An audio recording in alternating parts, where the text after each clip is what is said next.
Okay, so Bob Avakian, welcome back to the second part of our interview on the RNL Revolution Nothing Less show. Yeah, I'm very excited to be here. Okay, so in our previous discussion, we began to discuss the essential analysis and a roadmap that's in your work, Something Terrible or Something Truly Emancipating.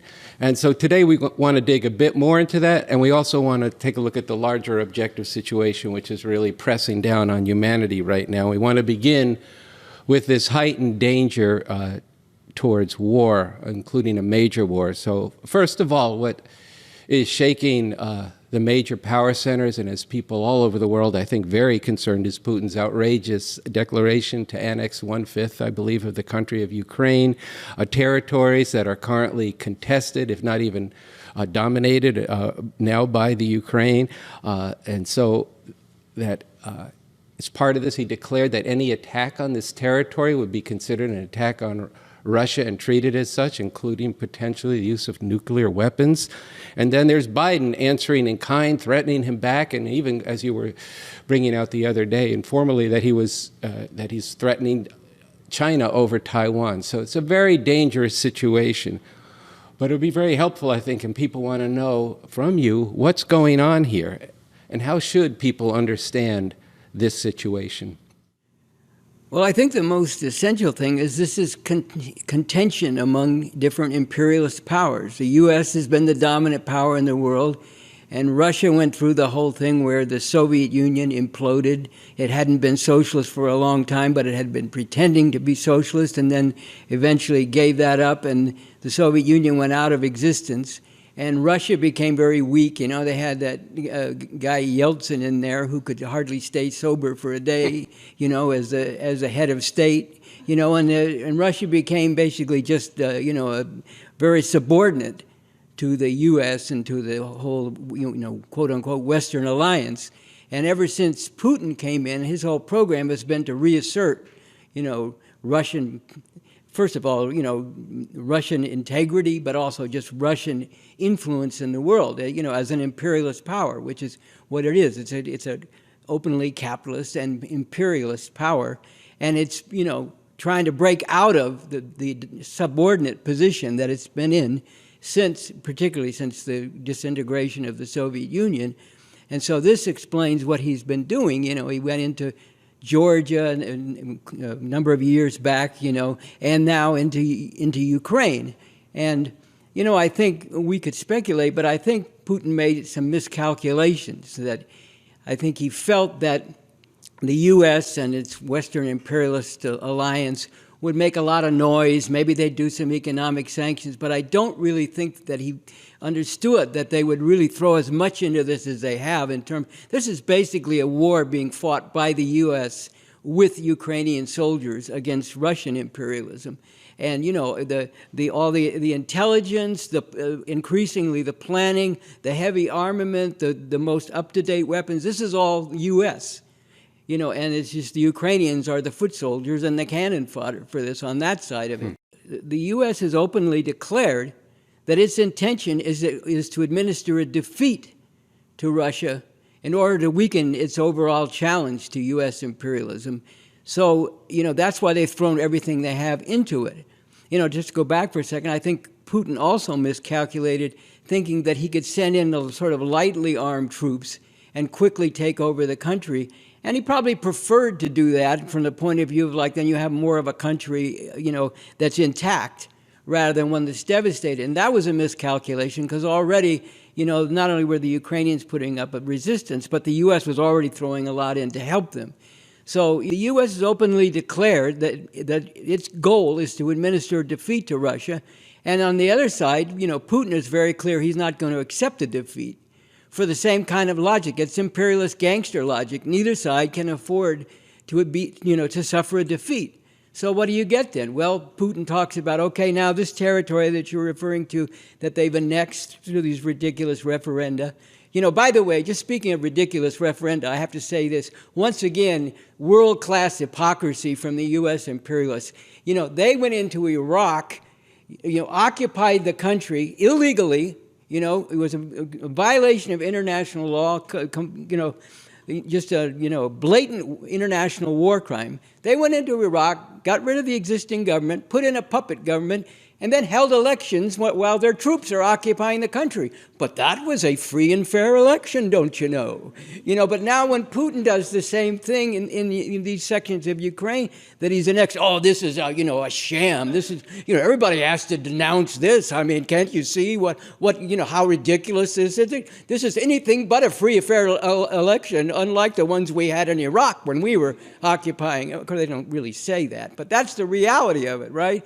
So, Putin has annexed these sections of the Ukraine, and he has made a statement that any threat to the integrity, of Russia or to the territory of Russia, any threat, he will use all weapons available, which means, and he repeated it twice and said this is not a bluff, it means that puts nuclear weapons on the table, even if you're talking about tactical nuclear weapons. These have tremendous devastating effect. Let's not pretend there's some minor thing, just tactical. They have tremendous devastating effect.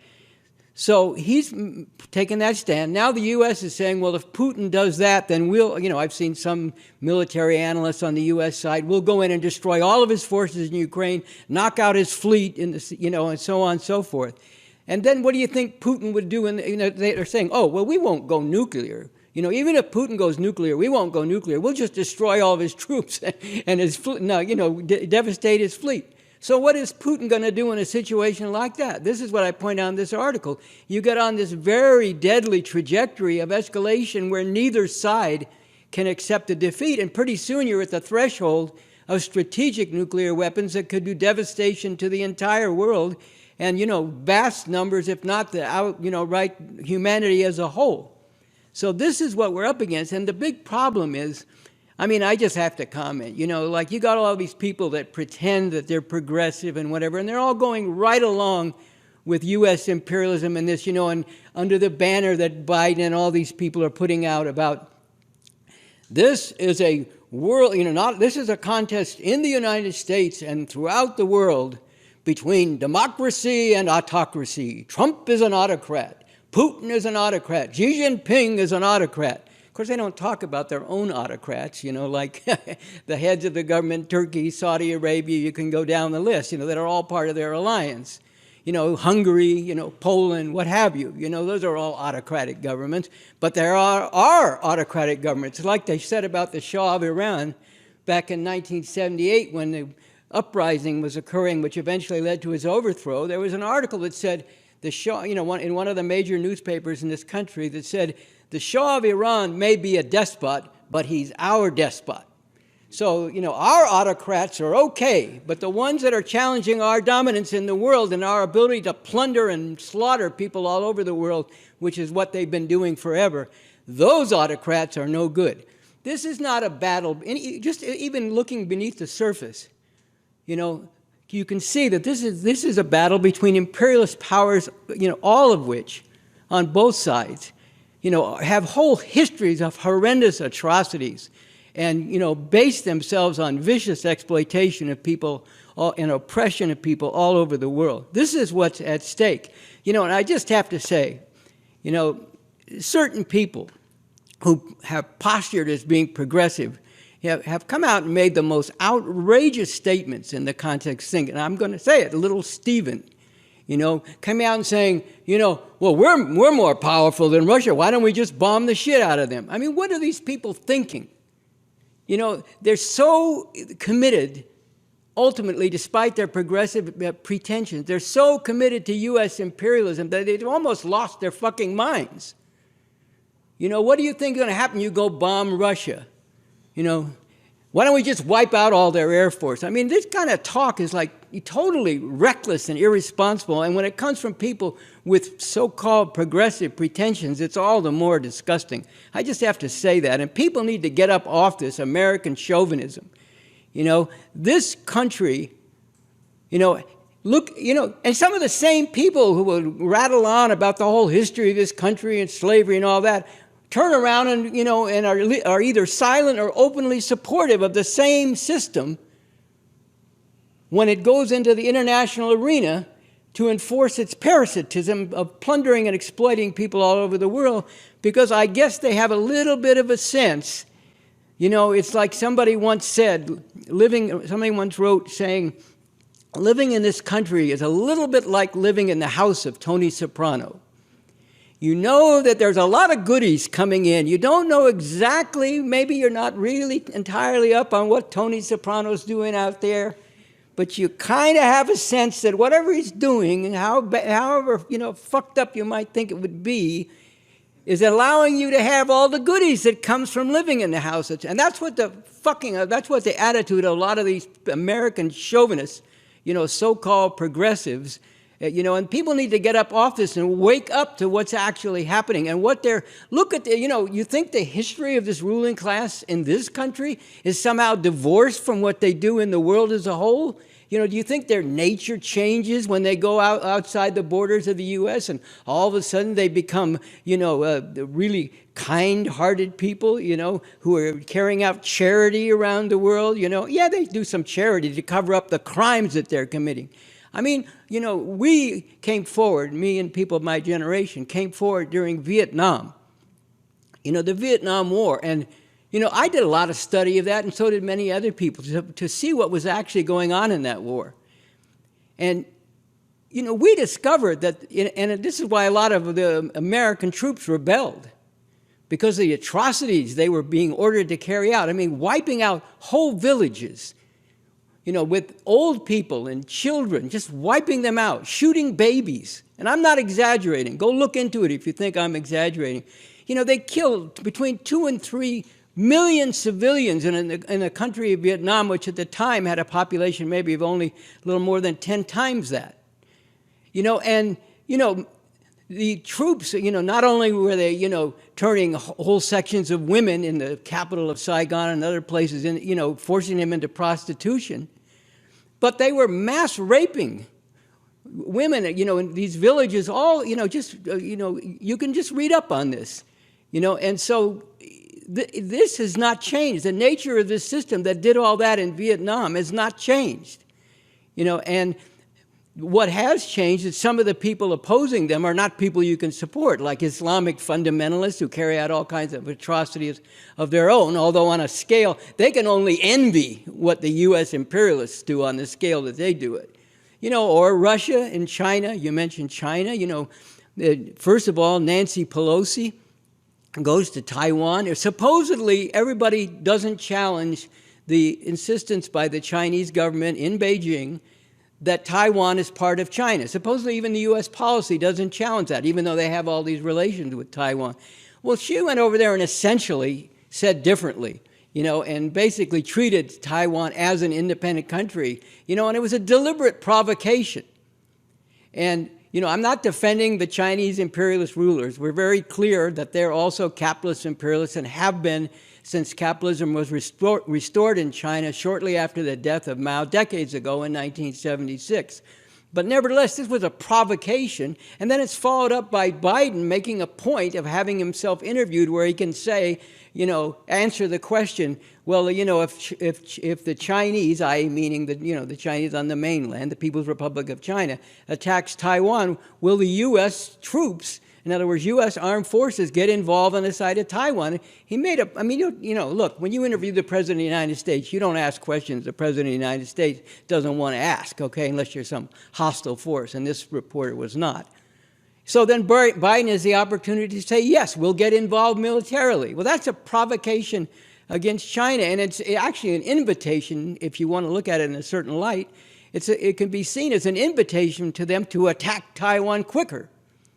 Because the U.S. would be less set up to get involved. So, this is the dangers that are going on, and all this ridiculous stuff, people sticking their heads down or, I stay in my own lane. You think if there's a nuclear war, it won't touch your lane? I mean, come on, let's get fucking serious around here. You think if U.S. and China go to war, your lane is going to be somehow, I'm just going along in my lane. I mean, people need to wake up and get serious. This is a contest between oppressors, the world's leading oppressors, with the U.S. #1. Yes, USA, #1 oppressor and plunderer in the entire world for decades. And, it's up to us to oppose our own ruling class. Yes, we also oppose Russian imperialism. Yes, we also oppose Chinese imperialism. But we're not living in Russia, and we're not living in China. And if we were living in Russia and China, our primary focus would be on opposing our ruling class where we were. We live in the United States. All these crimes committed by these imperialists are done in our name. Supposedly, the army goes out there to protect our freedoms and blah, blah, blah. They go out there to plunder people so that U.S. imperialism can suck the blood of literally billions of people. And if you think I'm exaggerating, go on the website, revcom.us, and read the articles by Raymond Latta, which get into the parasitism of U.S. imperialism, how it is an international exploiter and super exploiter of people in the global south or the third world, the poorer countries of the world, and what this has to do with what the U.S. looks like internally and how it thrives. Even the consumer goods that people have are cheapened, more affordable to the massive population here because of the way that people are viciously exploited. More than 150 million children in the third world who have no childhood. Hundreds of millions of women, like those in Bangladesh working in factories, making the stuff that goes to Walmart or whatever. People all over the world in similar situations. It is our responsibility to oppose this primarily, while we also oppose these other imperialists. This is where we live. This is being done, and all these massive crimes, and now the threat of existential threat of nuclear war. A threat to that's what existential means, threat to the existence of humanity. All that's being done in our name. And idiots like, Steve Van Sant aside, now I'm giving him a break by saying idiocy. We have a responsibility to first and foremost oppose our own imperialist ruling class and what it's doing. And more generally, I've made a statement and I'll make it again. The masses of people in the world, and this is very acutely and urgently posed now, the masses of people in the world cannot any longer afford. It was always terrible that these are the people ruling the world, but it's now acutely posed. We can no longer afford to allow these imperialists to dominate the world and to determine the destiny of humanity. They need to be overthrown as quickly as possible.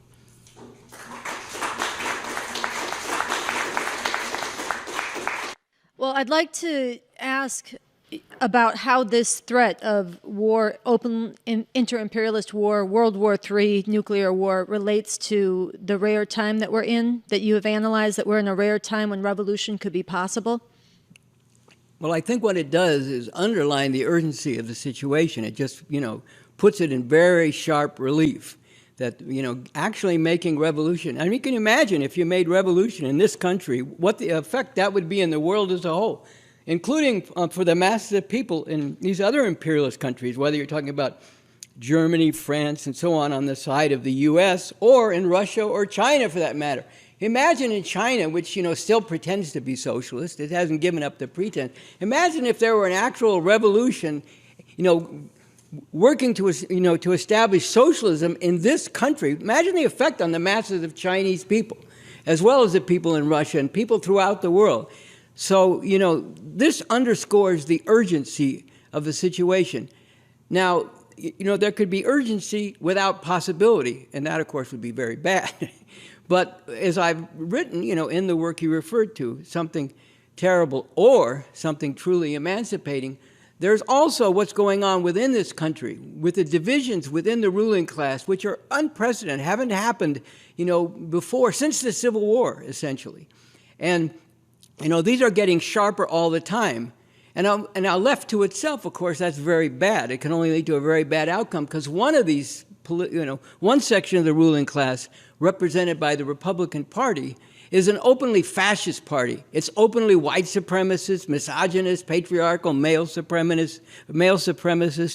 Right down the line, it's like openly and aggressively, insisting upon oppressive relations and the violence to back that up. Repeatedly you hear, Republican Party politicians encouraging violence while they have this base of millions of people out there who are, chomping at the bit to commit violence, to get rid of all this stuff where, any kind of possible concession of any limited kind to the struggle against white supremacy, and male supremacy and so on. They just, they can't stand the idea that, gay people are out of the closet, now there's trans people asserting their rights. They just can't stand this. And to them, they regard this as existential. They regard this as a way the country is going that is totally unacceptable to them. It's not worth living in if this is the way the country goes, even with these minor concessions, while all this oppression is by no means eliminated and is, powerfully enforced by the workings of the system. But even minor talk about concessions to it is too much for them. And as I pointed out, when we were talking before, this is driven by Christian fundamentalists, Christian fascists. Let's not call them Christian nationalists. Yes, they're American chauvinist nationalists, but they're fascists. They're Christian fundamentalist fascists, who want a theocratic society. That means a society ruled by religious authorities, namely, religious authorities of the type that they are and that they recognize as legitimate. That's what they want. They want, what's that Boebert, that congresswoman, said, that we shouldn't have any more of this separation of church and state. The church should run the state. The church should dictate the terms of the state. I'm paraphrasing, but that's pretty close to her exact words. So this is what, this is all out of the closet now, if you want to use that term. Or another way to put it is it's all out of the basement. I referred to this before. Richard Pryor, I think I said it was the 70s, maybe it was the 80s, but he used to have this routine talking about fascists, Nazis, fascists, same thing, fascists, Nazis. Nazis were the particular fascists in Germany, but they're, means the same thing. And he had this routine where he'd say, brothers say, I ain't scared of no Nazi. Hey, Mr. Nazi. And Richard Pryor say, no, man, if you see a Nazi, you're going to be running as fast as you can. And then he goes on, he says, they got all these people chained up down in the basement. He said, you don't want anything to do with those people. You don't want those people off their chains and out of the basement. And guess where they are? They're off their chains and out of the basement. And they have no intention of going back on their chains and back in the basement. So this is, one section of the ruling class and one part of society aligned with them and, following their leadership, but in a mutually influencing relationship. It's not just a Republicans say you do this and then they do it. It's like, we'd have to go into more about Trump and everything, but just really quickly, Trump broke all the rules when he ran for president in 2015, 2016. You can't say bad things about John McCain. He's a war hero. Well, he did. They said, that'll be it. You can't do that. Guess what? He kept right on going. And he broke all the rules. He openly called for people to be beaten up at his rallies and all this kind of stuff. He openly promoted violence, and he said himself, I could murder somebody on Fifth Avenue in New York City, and all my supporters would still support me. And lo and behold, they have. He hasn't quite murdered anybody yet on Fifth Avenue, but, he had the Access Hollywood tape where, he openly talked about sexually assaulting women. Maybe for a day it was like, and I remember one of his supporters who became his press secretary, that Kayleigh McEnany, she did this whole routine. And it's interesting to see what her routine was in defending Trump. She said, we're all sinners in the eyes of God, but we've been washed in the blood of Jesus, so therefore Trump, will be forgiven. This is her line she ran out. This is Christian fascism, okay? That's what these people are.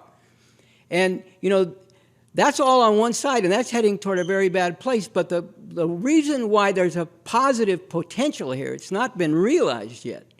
When I say something truly emancipating, that's the possibility, which has to be seized on. But the reason I say that is because this is breaking down all the established norms of the system, all the ways in which people have been conditioned to go along with the system and believe that by playing by the rules, things will work out all right. The peaceful transfer of power.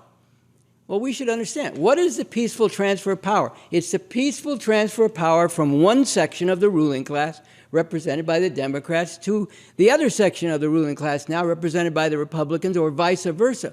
Well, Trump, even as early as the 2016 election, made clear he wasn't going to go along with that. And then in 2020, it took a whole nother leap, where he didn't go along with it. And, and he came, as people point out, came very close to actually pulling off a coup and remaining in power. Not just with January 6th, but with the whole effort that he made.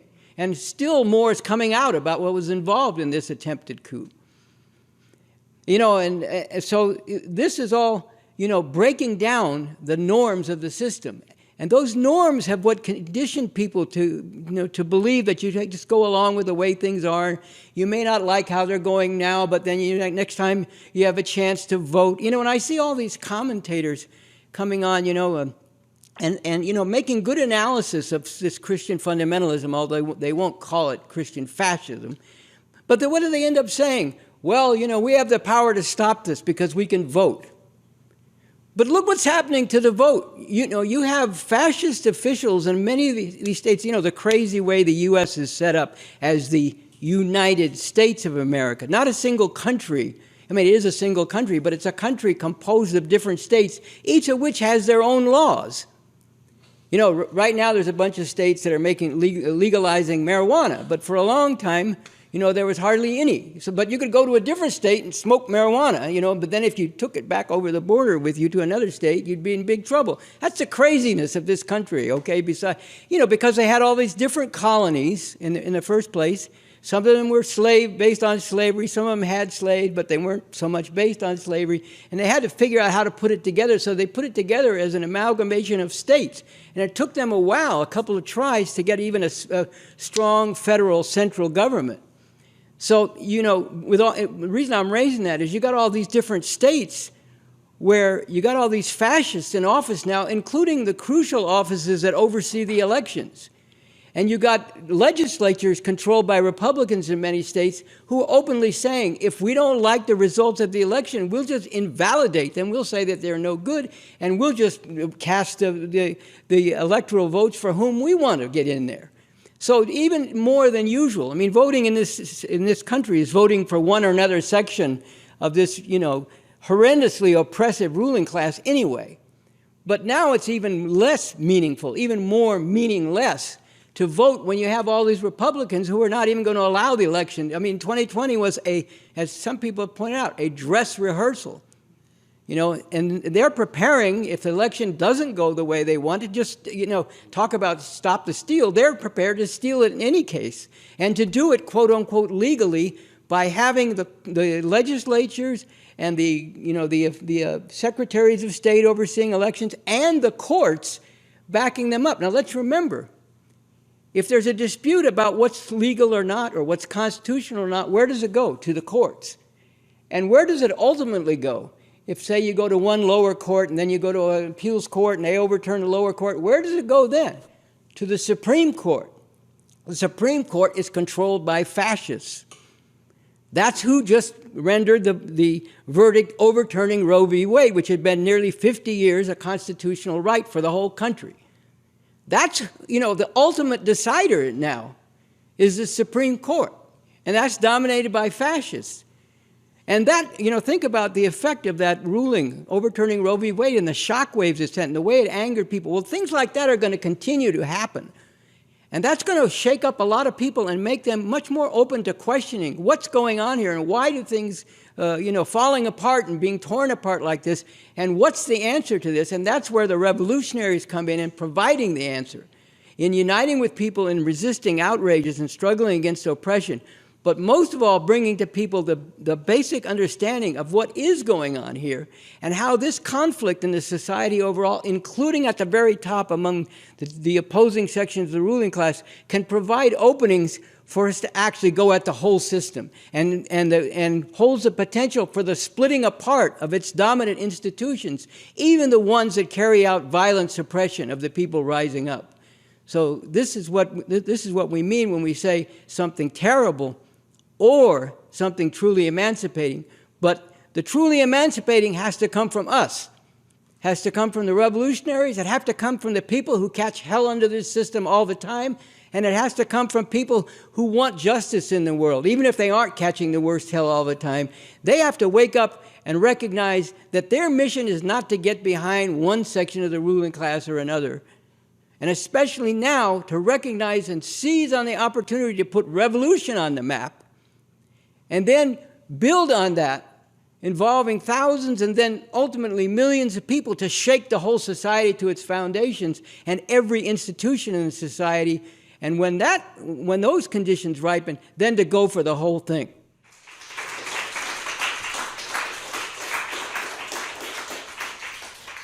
Well, to our regular RNL viewing audience, you can tell we have some people in the room with us tonight.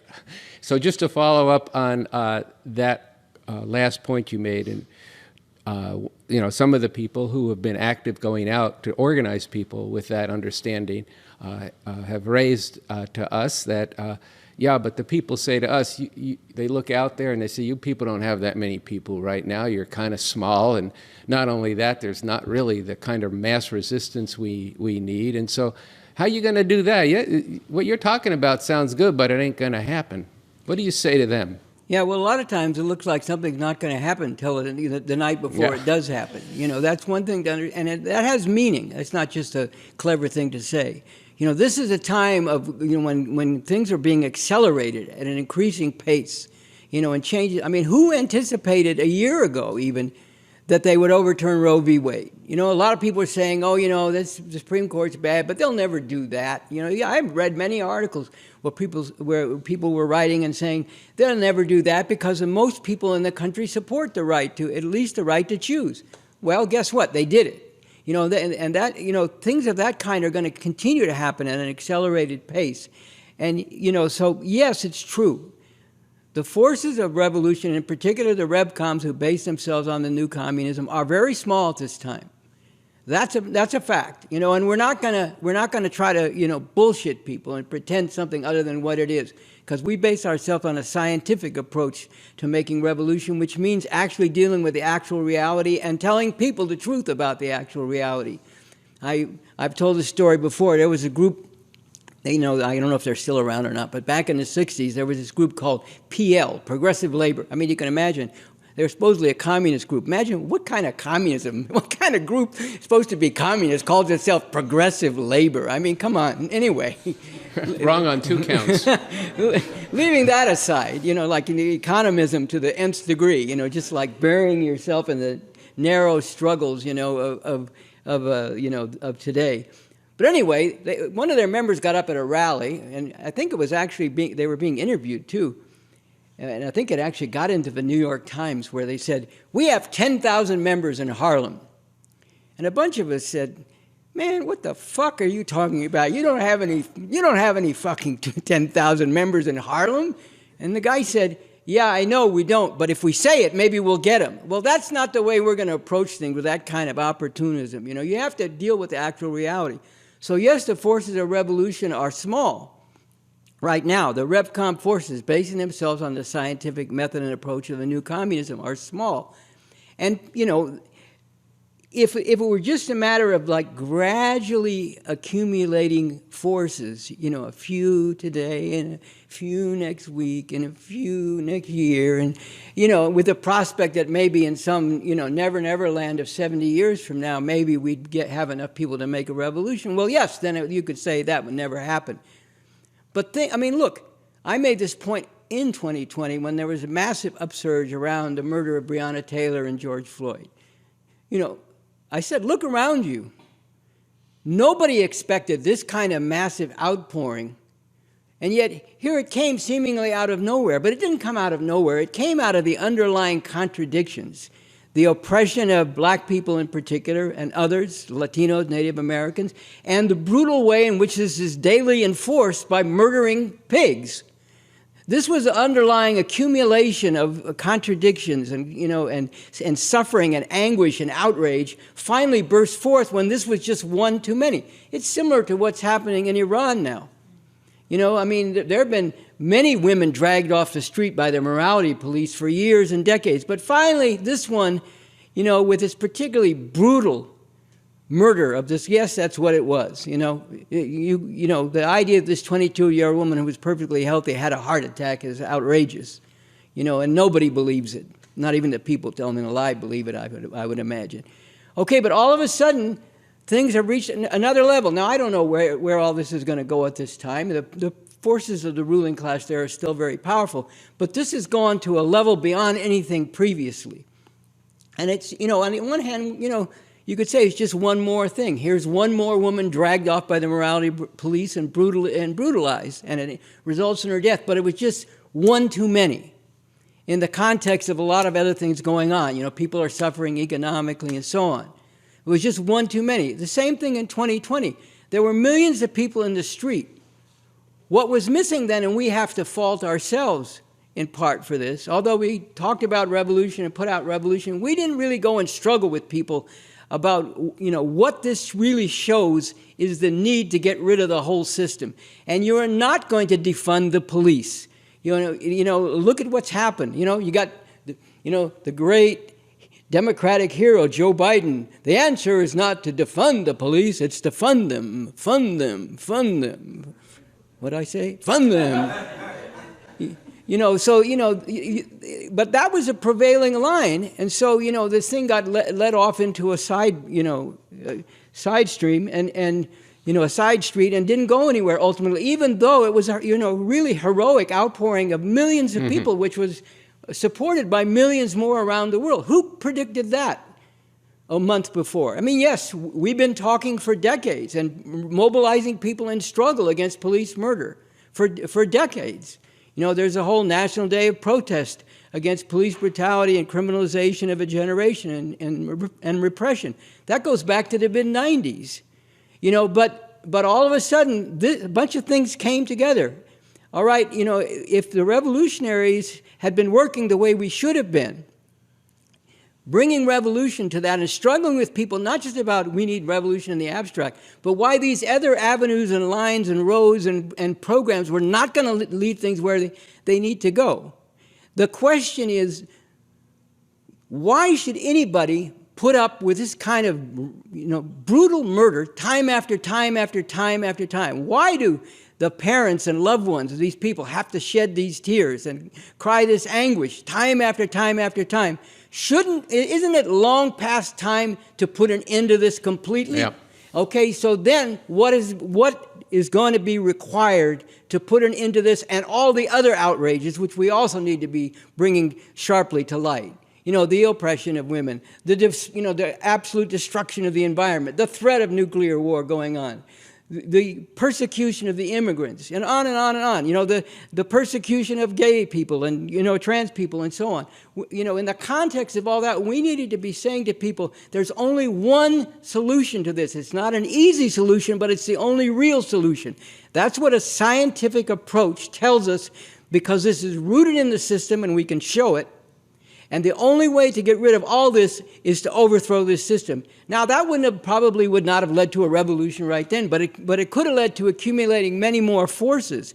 And then the next time something jumped off, like what happened with the overturning of Roe v. Wade, we'd be in a stronger position with more forces and more ability to impact that situation, so long as we were consistently going out there with revolution. And you know, Lenin made the point, leader of the Russian Revolution and a, you know, important communist theoretician, made the point that in these kind of circumstances, which we're living in now, and it's important to understand, you know, decades of ordinary times get concentrated in not only in years, but in months and weeks. And that's what you saw in 2020 on a certain level, not yet to revolution, but that's what you saw, and that's what's going to be increasingly happening. The question is, are the revolutionaries, small as they are right now, yes, we're going to be honest about this. We're not going to try to fool people. That's not scientific. That's not principled. But small as they are, can they go out and drive home to people this lesson and show it in a scientifically grounded, understandable way, not talking like, you know, well, you must understand it's the imperialist system that causes all these horrors in the world, and the first thing we need is a proletarian revolution, which first occurred in 1917 after the failure of the Paris Commune in 1871. and was taken to its highest level by the Chinese Cultural Revolution. That's not what I'm talking about, okay?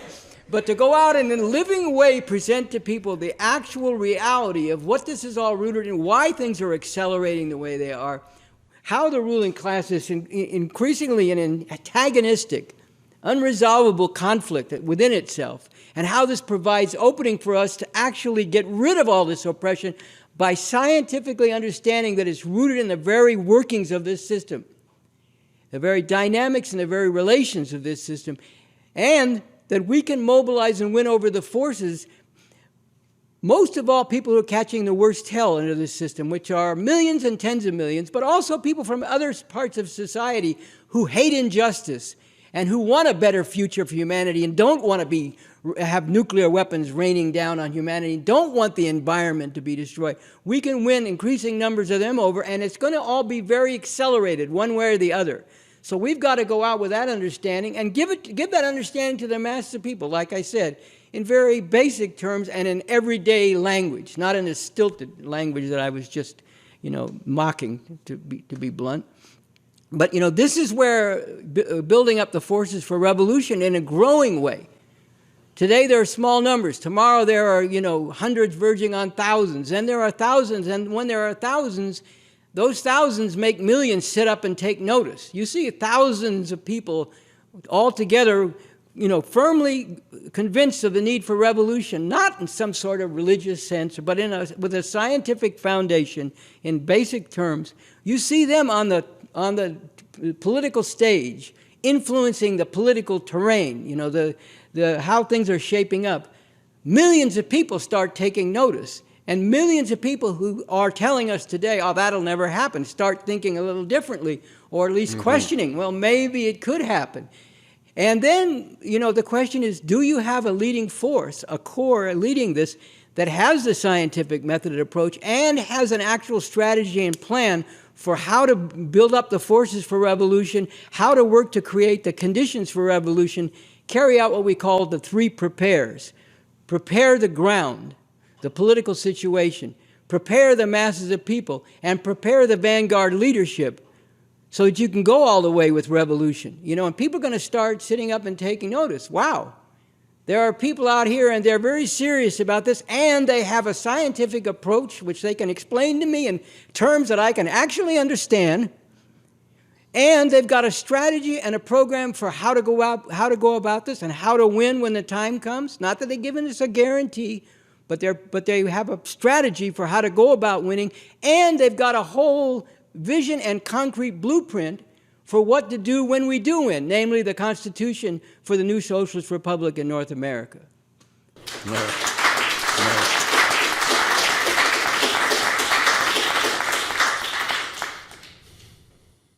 So as we go forward, we're going to want to talk more about this strategy and the kind of struggle that you're describing that's needed from the revolutionaries with people to bring them into this revolution. I want to ask one more question about the situation that we confront, and you touched on it with the Supreme Court overturning women's fundamental right to abortion. And this, as you said, this sent shockwaves across this country and has been shattering the lives of women and girls on a massive scale already, and worse is to come. And millions of people are outraged by this. Many are terrified about it. But most have no idea, no real understanding as to why this is happening. And it really stands out that you have been analyzing and warning about this and leading people in how to fight against this assault on abortion and what it concentrates for decades. I wondered if you could talk some about what you see concentrated in this fight around abortion and how this relates to the revolution that we need to make. Well, first of all, you have to understand, why has there been this attack? And yes, it's been an attack on women's right to abortion. Go ask any of the Christian fascists out there who are the stormtroopers for this, and they'll tell you straight up it's about controlling women and getting women to be back in their subordinate position, because in the eyes of these people, they're getting all out of control. That doesn't mean that people who are, trans people who may have the situation where they can get pregnant shouldn't have the right to abortion. Of course they should. But the essence of what's going on here and has been going on for decades is the attack, to forcibly subjugate women even more thoroughly and viciously than they already are discriminated against and violently oppressed under this system. And, but then you have to go deeper. Ask yourself, where did all these Christian fascists come from? I mean, yes, they if you listen to them, they'll often say, that satanic woman, Madalyn Murray O'Hair, went to the Supreme Court in 1962 and challenged the right of schools to carry out prayer in the schools.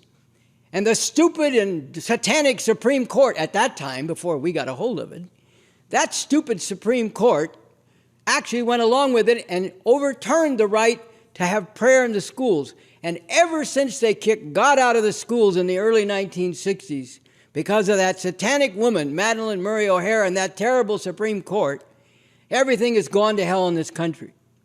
Now, a lot of them will tell you this, or they'll say it even if you don't ask them, and even if you don't want to hear it. But let's go deeper. Where did this whole Christian fascist thing come from, and why?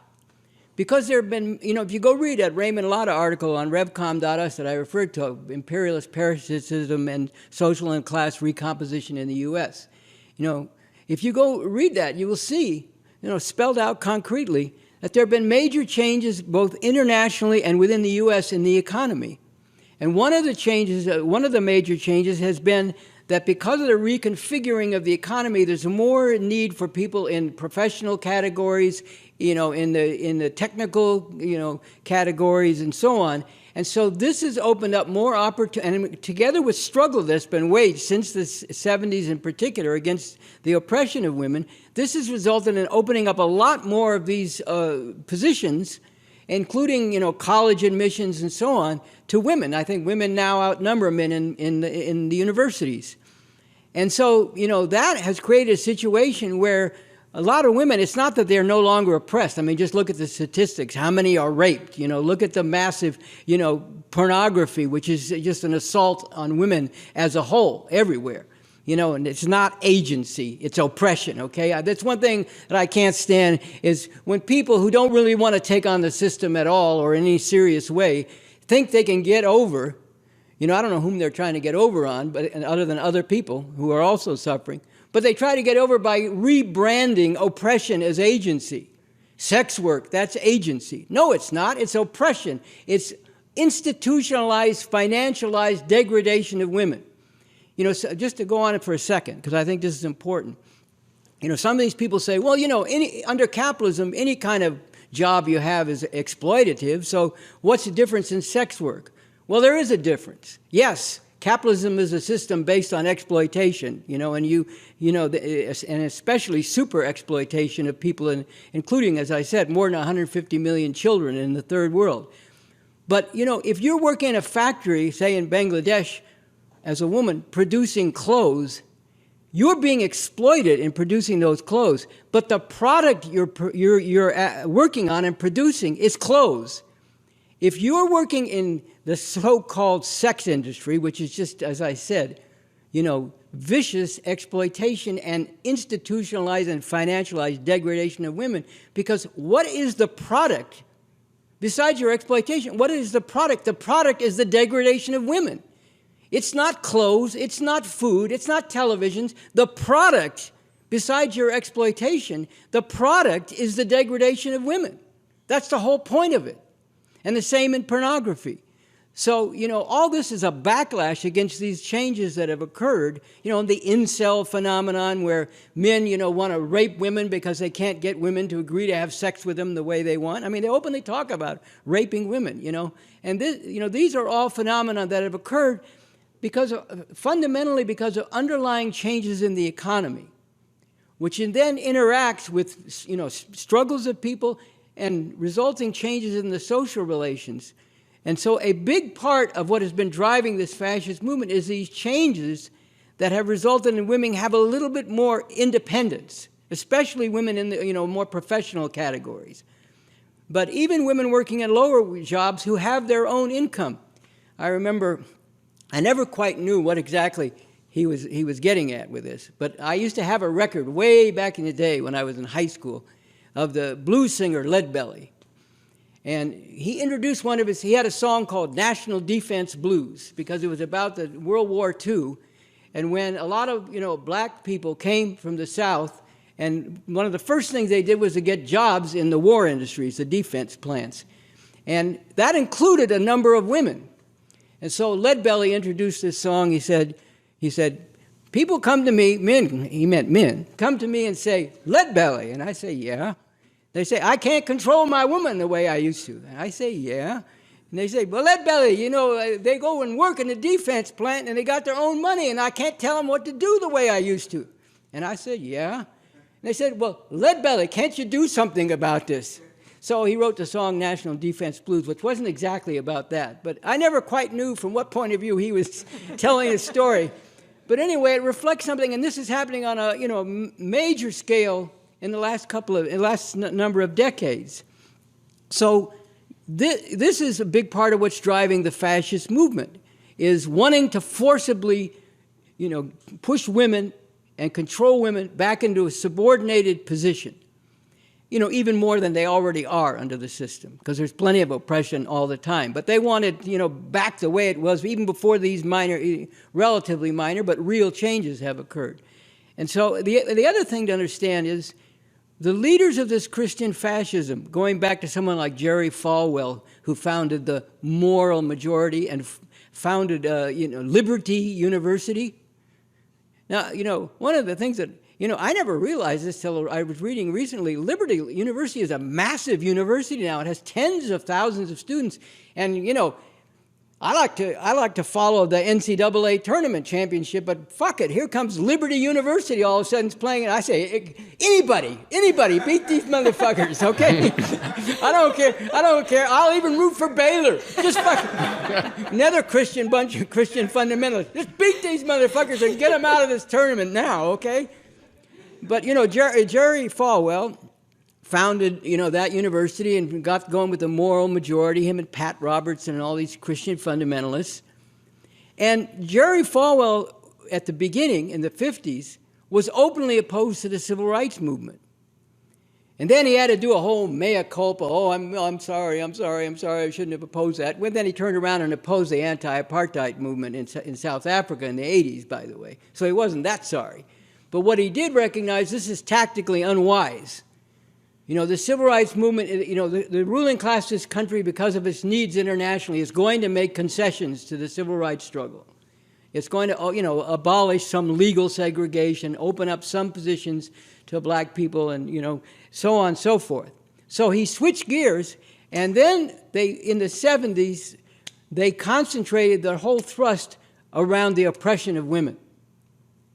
They decided this is, one of them openly said, this is a door through which we can get all these, people who are upset about all these things, including the, the concessions to the struggle against white supremacy. We can get them all by making the thing about abortion so-called killing of babies. And so, this is why they took this up.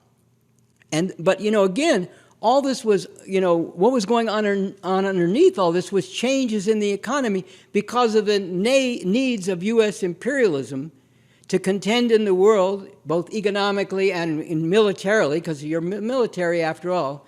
Where does it get its weapons from? Where does it get its, logistics from? Where does it get its supplies from? Where does it get its food from? From the economy. So they had a need to contend internationally. And, this is why, for example, if you include China, 80% of the production workers in the world are in the third world. And, here's a statistic that shines light on what I'm talking about. Just a couple of decades ago, a little less than 60% of the clothes that people wear in this country were made in this country. Now it's 1 or 2%. They're made in places like Bangladesh and other places where there are all these garment factories viciously exploiting people, particularly women. So, this was the changes that in turn led to the changes in the U.S. economy, where you had more of these professional jobs. And that's why, along with the struggle, there was more opening for women. And this is what has driven this fascist movement, and is why it's taken on this religious cloak, but it's a real thing, this religious fundamentalism. Because if you look at the Bible, I don't care, I know a number of years ago there was these feminists who didn't want to let go of the Bible. And so they wanted to, think about it in terms of things today. They wanted to go through and change all the pronouns in the Bible. So instead of God, would be he, God would be it. Well, here's the problem. You can change all the pronouns, but you can't change the reality. The Bible is a thoroughly patriarchal document from beginning to end, from the book of Genesis all the way through to Paul's epistles and all the rest of it. It's a patriarchal document, horrific patriarchy. In fact, if you look at it, I mean, women should be killed for having sex before they're married. If they're not virgins when they get married, you have to show the bloody sheet to prove that they were virgins. I mean, first of all, not all women bleed when they first have sex, but leaving that aside, you have to show the bloody sheet, or else the woman should be put to death in the town hall or the town center. This is a patriarchal document, so you can go changing all the pronouns, but you can't change the patriarchy. God is still going to be God the Father, the patriarchal oppressor. This is the way it is. This is the reality. So, this is why this religion was, a useful way to rally all these fascist forces. Because if you took it, look, there are liberals and progressive people who are religious, and some of them do very good things, and we should appreciate that and unite with them as far as possible in the struggle against oppression. And many of them say, look, there's bad stuff in the Bible, just like there's bad stuff in everything. There's bad stuff in communism. There's bad stuff in the Bible, yes, but, we choose to focus on the message of Jesus, which is to do right by the poor and so on and so forth. Okay, they're practicing what I call, salad bar Christianity. They go down the line, oh, I don't like this one here, like children who disobey their parents should be put to death. Oh, no, not that one, but, like feed the poor. Yeah, I can go with that, In fact, the Christian fascists practice salad bar Christianity too. If you start challenging them, what about this stuff here? Some of them openly will say that homosexuals should be put to death, as it says in Leviticus. But most of them will say, well, that was the Old Testament, now we got a New Testament. We got a new covenant with God in the New Testament, so that's different. But you go to the New Testament, and Paul is all about women should be subordinate to men. And he links it back to the Old Testament. He links it back to Eve in the garden, when she's the one that got taken in by the snake, and then she misled Adam. So now childbirth is going to be a burden for women because of that. It's all, you go read the Bible if you have time. This is all in there. But so if you're a fundamentalist, what do? You take all the stuff that really leans heavily on this patriarch and these oppressive relations. The Bible defends slavery, for example. Now you see some of these fascists openly saying, well, slavery wasn't really that bad. It did, some of the conditions of the slave improved from how they were living in Africa. I mean, just horrific stuff like this. And I see Ron DeSantis, the governor of Florida, made a statement where he said, nobody started questioning slavery until the United States was founded with the Declaration of Independence saying that all men are created equal. Well, this is just absolute bullshit, including, as I pointed out before, I think some of the slaves at least were questioning slavery before the Declaration of Independence was written, including in the uprisings of slaves, even during the colonial days before the country was founded. But see, they lean on this Bible and this heavy religious stuff for two reasons. And I know I've gone on, but I'm going to just finish this point. For two reasons. One, because it is heavily patriarchal and it does uphold all kinds of horrific oppressive relations and slaughter of people who don't get with the right God and so on. If you don't believe me, go read the Bible with an open mind. The other thing is religious fundamentalism, and this is true of religion in general, but all the more so of religious fundamentalism, teaches people to be unthinking. It teaches people to accept things, quote unquote, on faith. It teaches them to be slavishly following religious authorities. And so this is if you want to develop a fascist movement, you need legions of unthinking people who are anti-scientific. And you can see it, all the conspiracy. I saw somebody raise an objection about calling conspiracy theories because they're not really theories, but leaving that aside. They don't deserve to be called theories. But leaving that aside, you got all these conspiracy theories, and all the rest of it, all these people, QAnon, all the rest of these people, You need legions of unthinking people if you want a fascist movement. The exact opposite, by the way, of communism, which needs legions of critically and creatively thinking people. So this is why the Christian fundamentalism is such a, powerful and useful rallying cry for all these people who basically their position is, and this is why they said the 2020, and this is the underlying reason why they all believe fervently, with religious zeal, that the 2020 election was illegitimate and stolen from Trump. It's because they regard the people who voted for the Democrats, and we don't want them voting for Democrats, by the way, although in 2020 we did, and we can get into that too if you want. But in general, we don't want them voting for Democrats, but all the people who voted for the Democrats, you can go down the list, gay people, the LGBTQ, women, especially women, there are lots of women fascists, by the way, we have to recognize, but women, especially thinking women, women who don't want to be subordinate to men, black people in their overwhelming, Latinos in large numbers, all these people in the eyes of the Christian fundamentalist fascists are illegitimate. So therefore, in their thinking, and it's just barely beneath the surface, if not right on the surface, in their thinking, if those people are the ones, are the reason why the Democrats won the election, then the election's illegitimate. And that's why they believe all these, theories that have been, and assertions and claims that have been disproved about fraud in the election, because it doesn't matter to them, really, if it was fraudulent or not.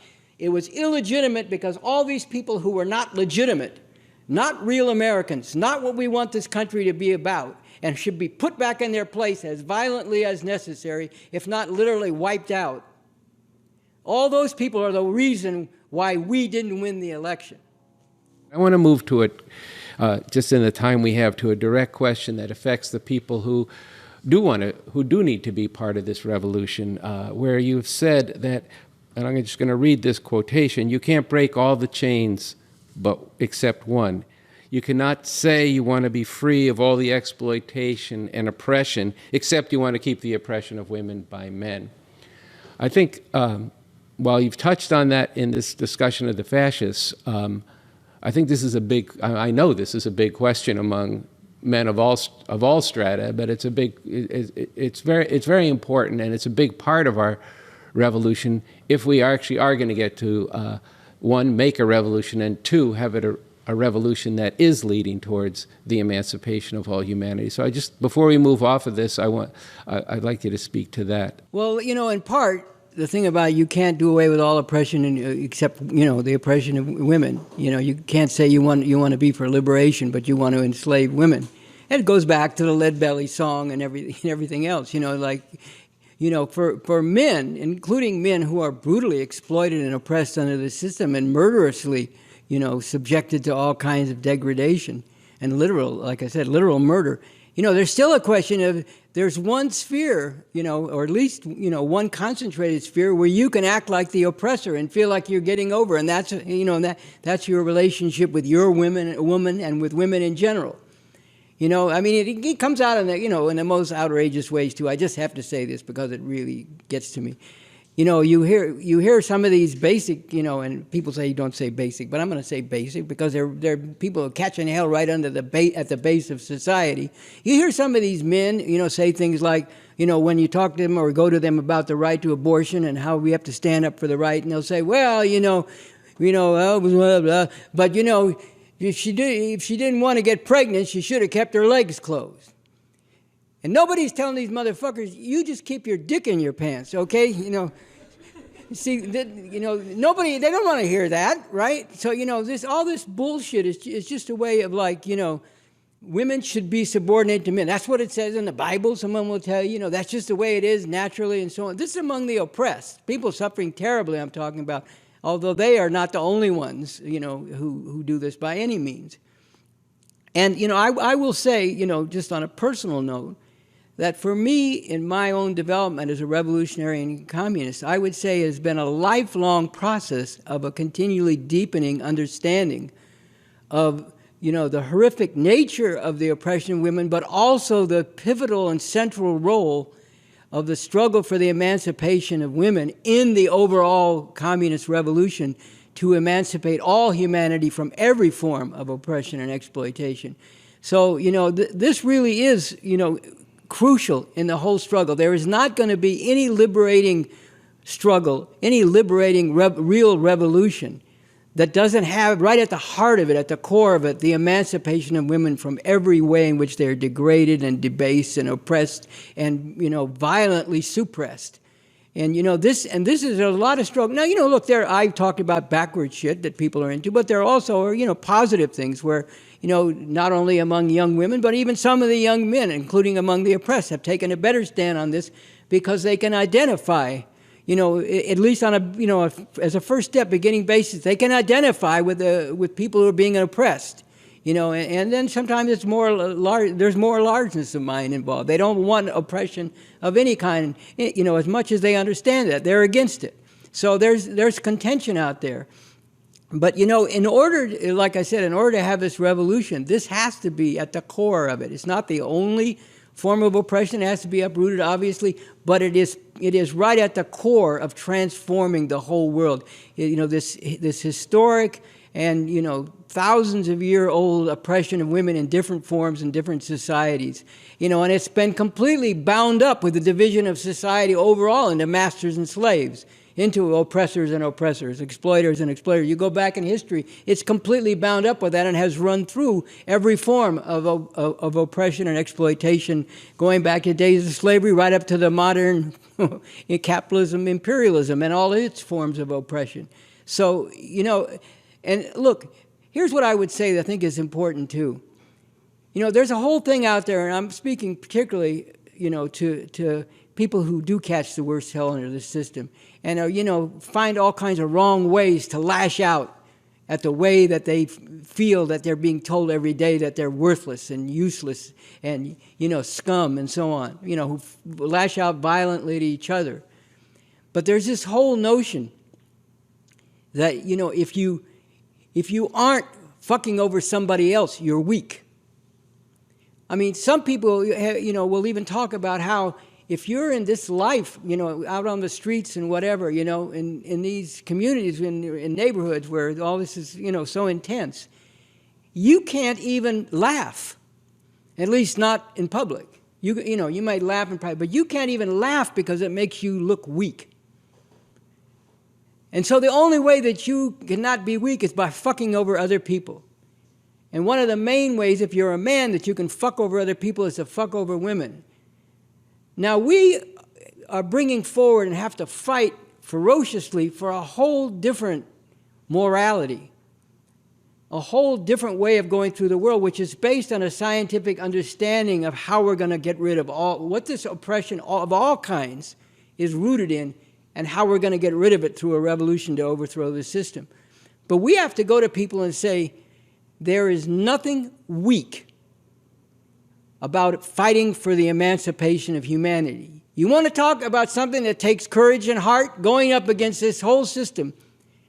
As an emancipator of humanity, to get rid of this whole system, take it on and bring it down and put something much better in its place, that takes a tremendous amount of heart. It's not we're in a contest to show, who's badder, who's tougher, who's not weak. That's not what it's about. But if you want to talk about an outlook on the world, fighting for the emancipation of everybody in the world from every form of oppression, exploitation is the most powerful and meaningful thing you can do. And you don't, the question isn't being fucked over or fucking over someone else. It's being an emancipator. It's being a revolutionary. It's going up against this whole system in order to put an end to all the shit that's put you in the situation you're in and has put billions of people like you, male, female, and so on, all genders, in the same kind of situation. That's what we're about.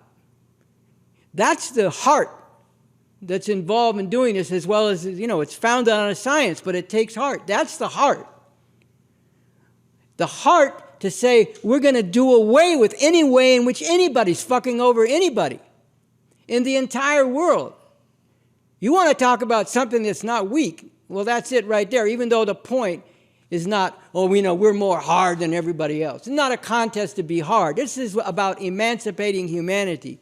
But we have to break out of this whole trap where the terms are either you are fucking over somebody or you're getting fucked. We have to break out of that, not by, moralizing at people to go to church, and all the rest of it. Get with the revolution. Put all that anger and that frustration at the way that you're being done daily into this revolution. This is what anybody who really wants to stand up. This is what anybody who wants to have their life mean something. Yes, something bigger than themselves, but something that gives expression in the highest way to what someone's life can be about. This is where you need to go, and this is what you need to be part of. And we need to go fight with people about this. Get out of this whole framework of, if you're not fucking over women in particular, or you're not fucking over the people on the next block, then you're soft and weak, and your life is not about anything. Get out of that, because the choices are not being the fucker or being fucked over. The choices are being enslaved or emancipated. And that's what we represent, and that's what we got to take to people and fight fiercely with them about. And yes, one of the most concentrated expressions of that is fighting for the emancipation of women.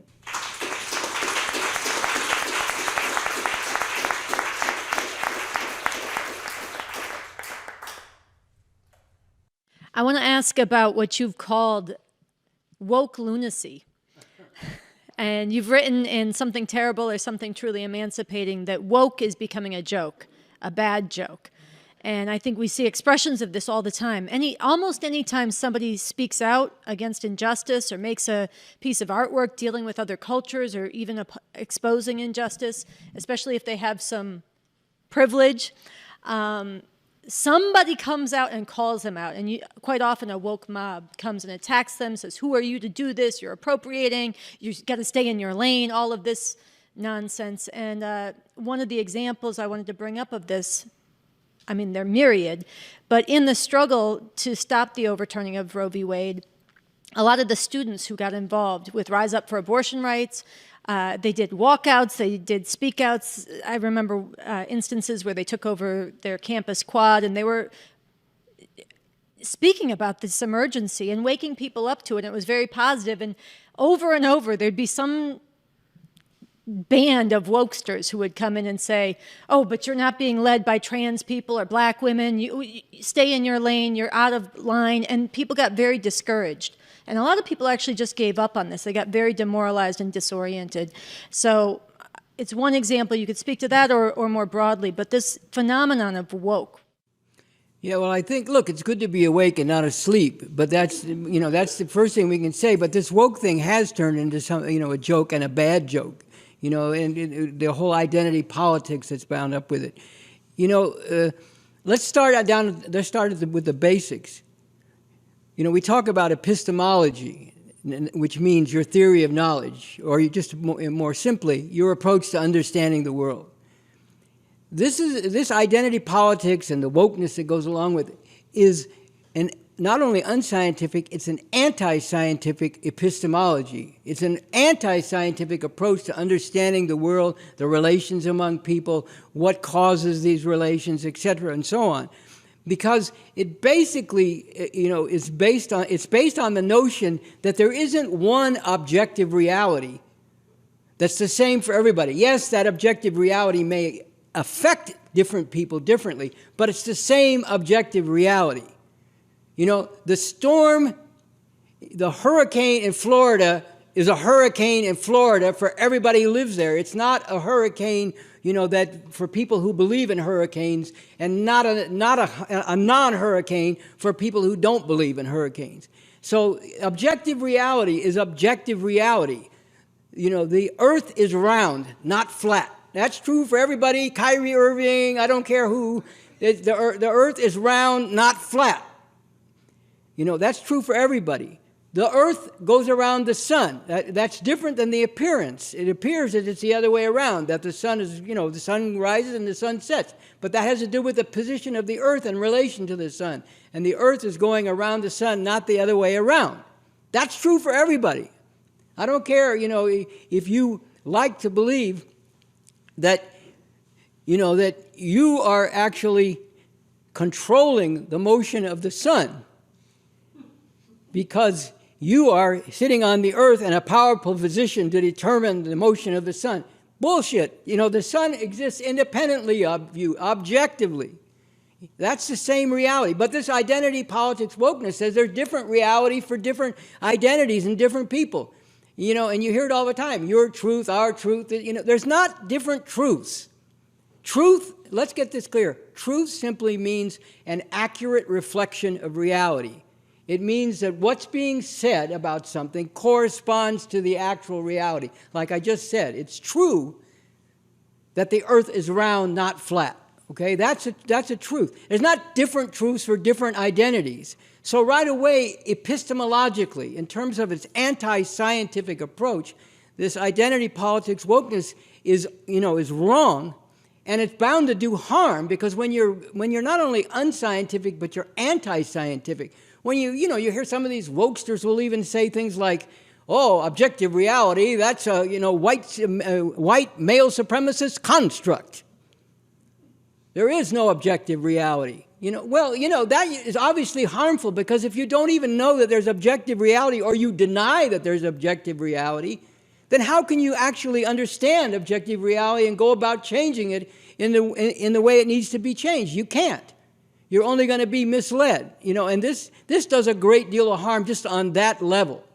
And it confuses a lot of people, And then there's the whole thing that flows out of that. Why? What goes along with denying objective reality and saying that there's not truth, but just different truths for different identities?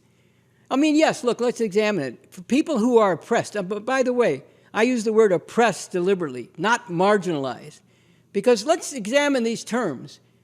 Things are understood best in terms of their opposites. Mm-hmm. Understand up by what's down, right? Understand cold by what's hot, so on and so forth. What's the opposite of marginalized? It means being not marginalized. It means being in the mainstream. It means being included in the society as it is. If you're talking about marginalization, then that's the logical remedy, quote unquote.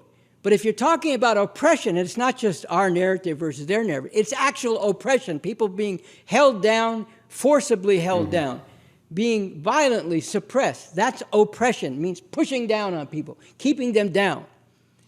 If you're oppressed, the answer to it is to end the oppression. And then you go looking for what's the source of the oppression, what is it rooted in, and how do we uproot it?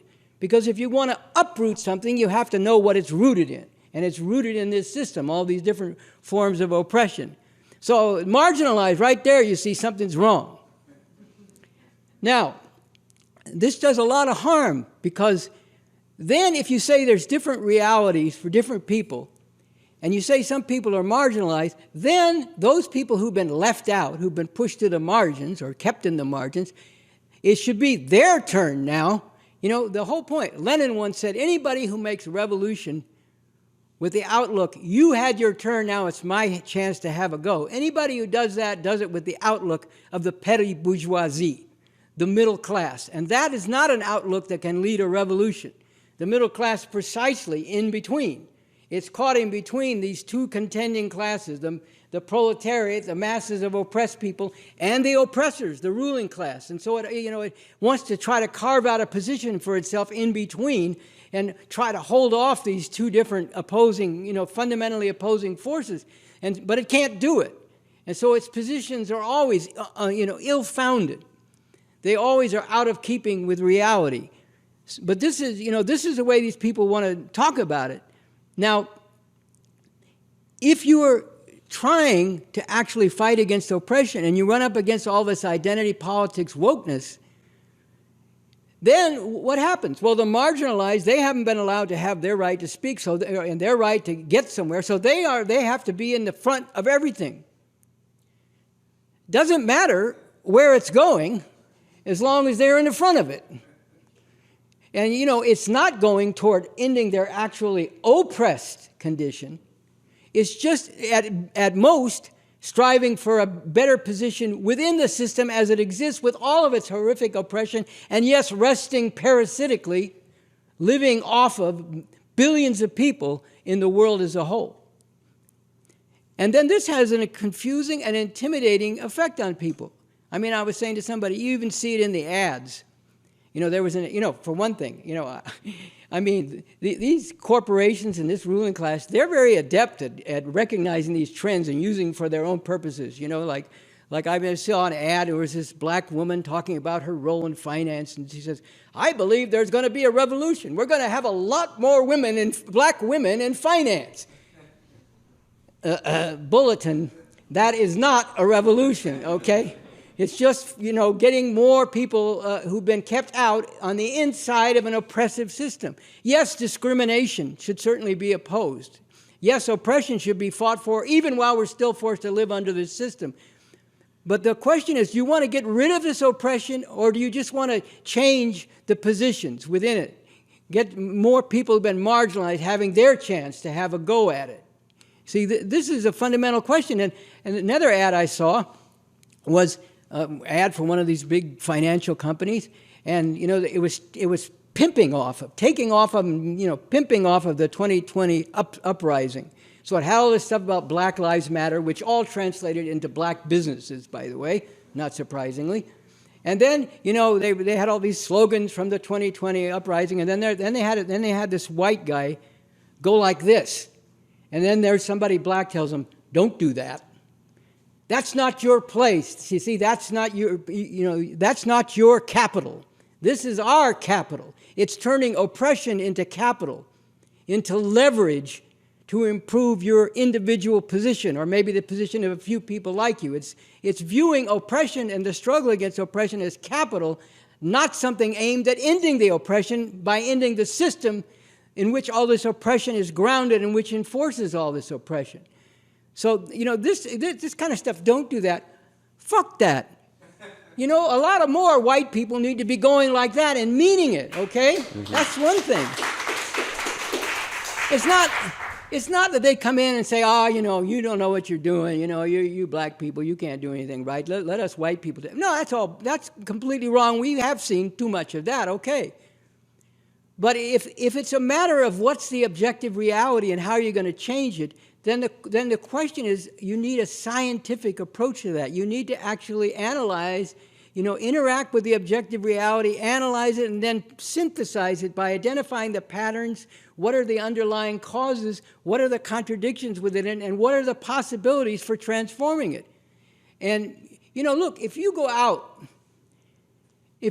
among the masses of people and you say to them, don't you know, all black people are full of wisdom.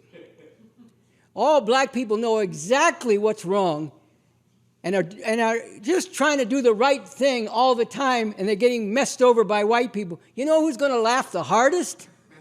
The people you're talking to, because they know that's bullshit, okay? Because the system works on them in a lot of ways. Yes, they suffer oppression. They hate it. In some ways they rebel against it, some good ways, some bad ways.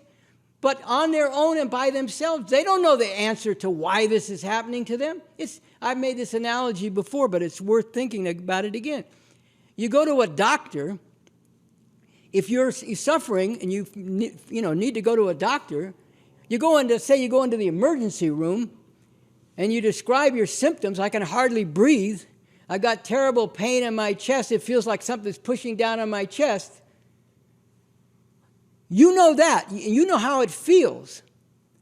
But it takes some with medical science to tell you may be having a heart attack. We need to run some tests to see if you're having a heart attack. In the meantime, we got to put you on this and that to prevent you from dying while we're trying to, diagnose what's going on. You think about it.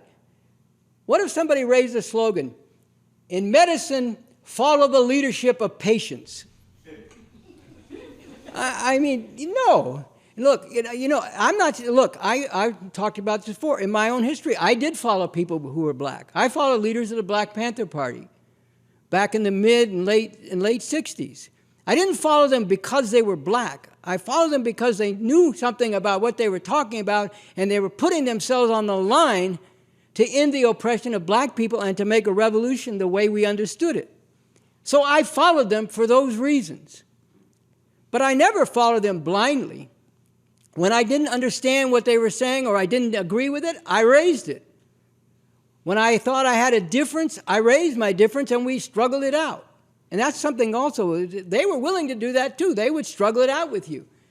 I had many discussions with many members of the Black Panther Party. I mean, I can tell the story about when I first met Huey Newton and what that was like. But, I worked with Eldridge Cleaver. We had discussions and arguments all the time. I'll tell you a funny story about that. When Huey Newton was going up on trial, after he got in a shootout with Oakland police, one pig died, and Huey Newton was wounded, and he was on trial for his life. Was he going to go to the gas chamber? That was the question. He's going to get convicted of first-degree murder and be put in the gas chamber, because that's what it was then.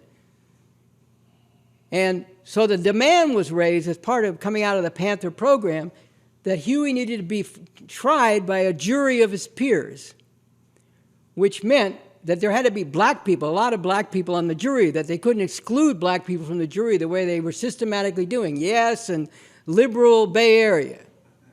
They were excluding black people routinely from the jury. So that was a demand. It was a very important demand to have black people on the jury. Not that black people won't convict other black people of crimes. They do all the time, by the way. But they might be more willing and able to understand what was involved here, what had gone down, how these pigs had moved on Huey, and so on and so forth. And so one day I was, on the phone with Eldridge, and I've said this before, Eldridge liked his ganja. So he was on the phone, we were talking, and I could tell he was a little bit high. And he says to me, well, we have this demand that Huey needs to be tried by a jury of his peers. And I said, yeah, it's important. He said, well, mainly we've been talking about how that means having black people on the jury. I said, yeah. He said, but what if we change that so that it meant that Huey should be tried by the great revolutionary generals in the world? Mao Zedong, Che Guevara, Ho Chi Minh.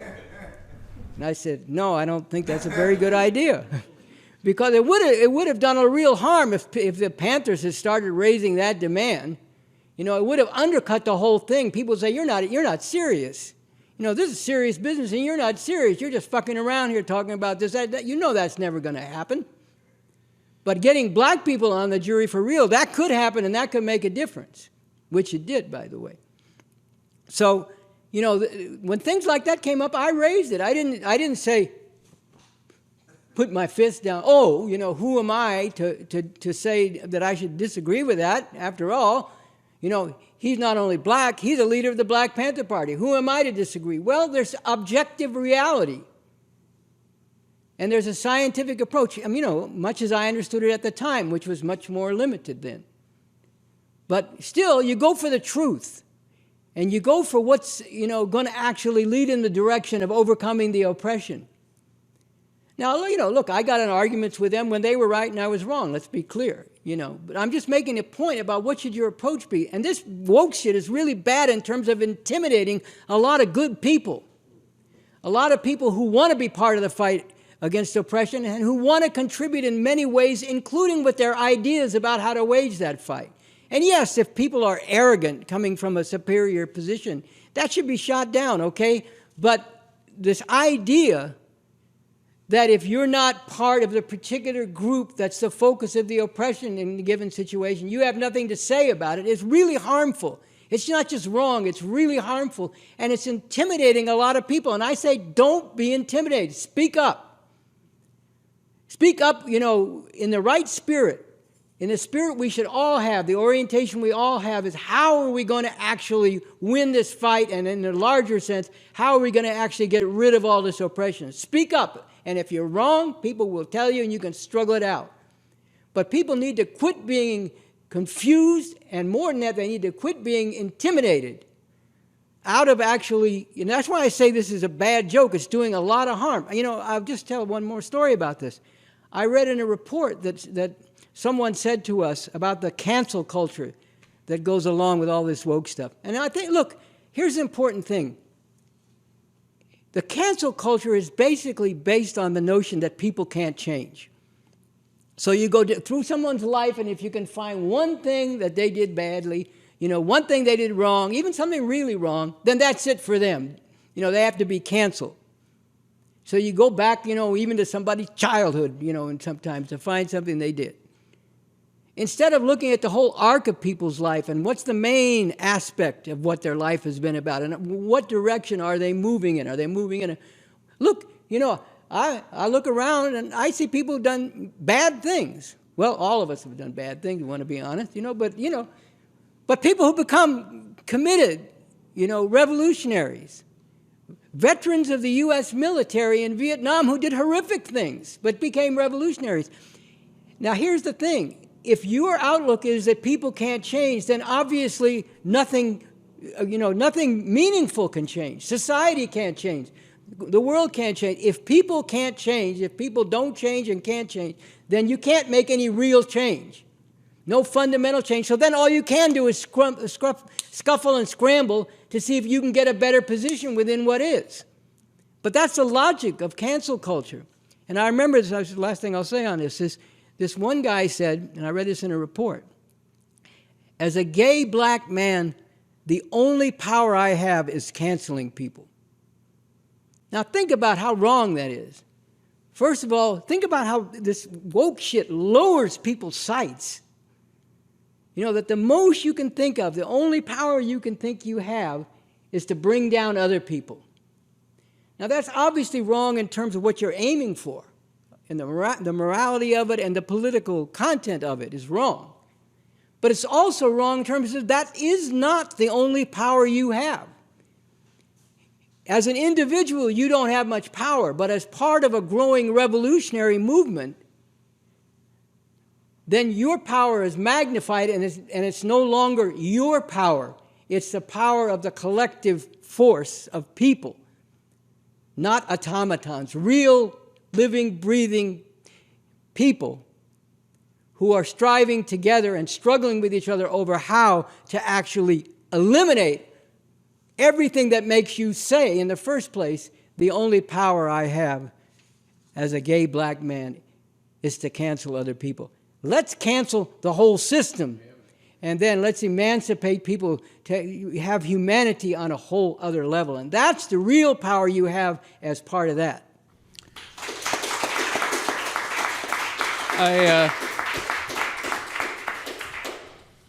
I want to go a little more on this same topic, including listening to the stories. It made me think of it this way.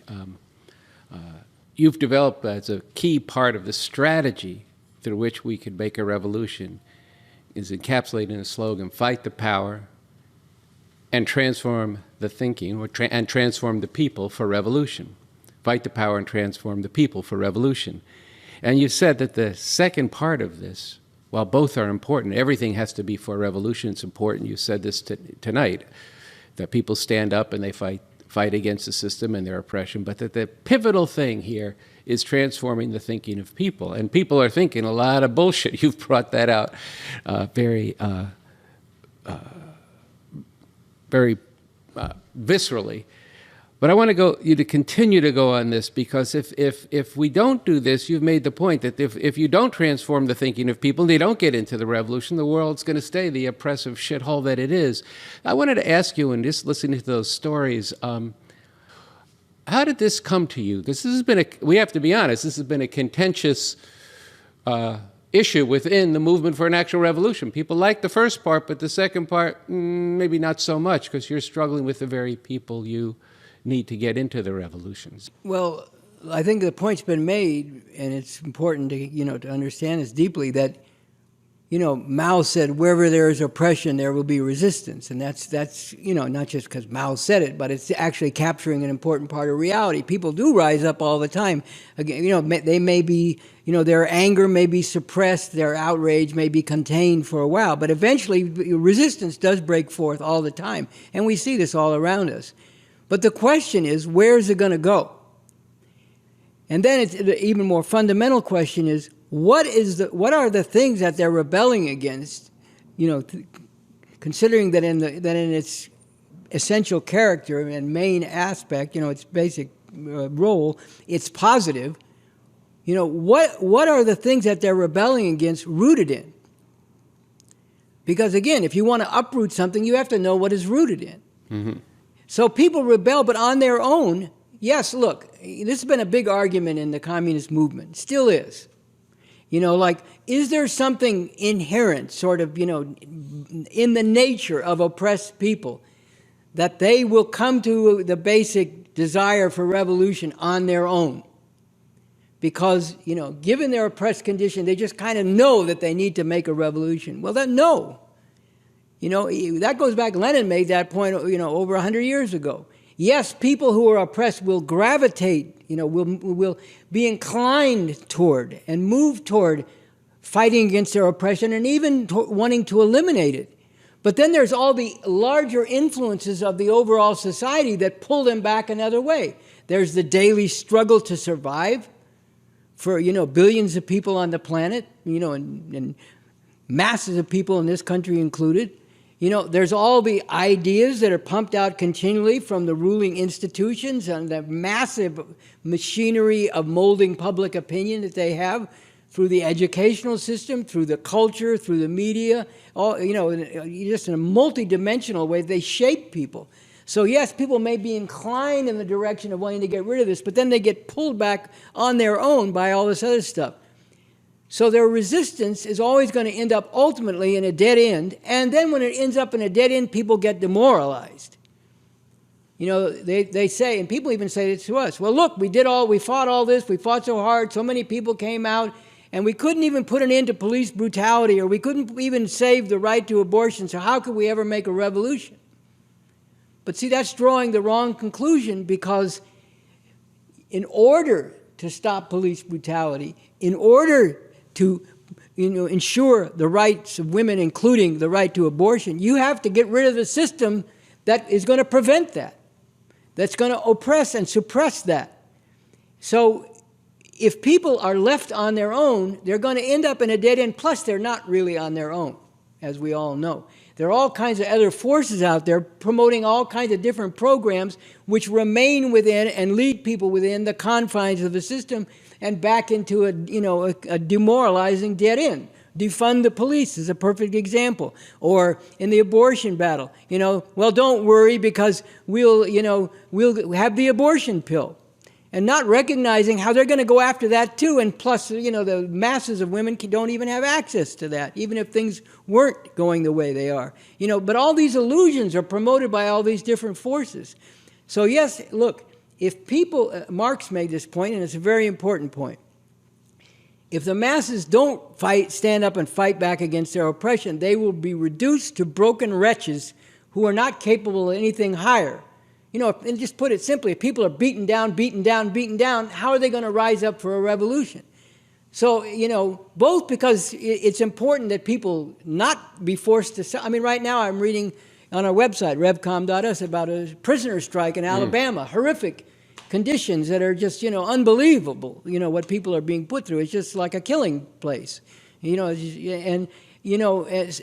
is it much better that people are rising up there, even though that's not going to go all the way to revolution by itself? Of course, because people shouldn't be subjected to this. And also, if they're broken, if they just are constantly broken down, how are they ever going to be able to rise up for anything bigger? So for both reasons, resistance is very important. Rebellion against oppression is very important. But then... and people have commented on this, people, when they do rise up, they raise their heads and they think about things they don't normally think about. And they're open to thinking about things they don't normally think about or don't even want to think about. So that provides more opportunity and opening to actually get with them and lead them to the solution to all this, namely revolution. But left to itself, we've seen this over and over again. It doesn't go to revolution for all the reasons I was just discussing. So people have to be transformed, and the main thing, that means transformed in their thinking. It doesn't mean they have to wear different clothes. I mean, maybe in some cases that might be appropriate. I don't know. But it means transform in their thinking. In other words, in their understanding of why they're in the situation they're in. Could anything be done about it? What's the cause of it? If you understand the cause, is there a solution to that? What is that solution? And along with that, what is the morality that people have if they want to get out of all this? Is it go for yourself and fuck everybody else, or even a nicer version of that? Well, I'm doing me and you do you and we'll all get along, which doesn't lead where it needs to go. Or do they need to understand, again, what all this is rooted in?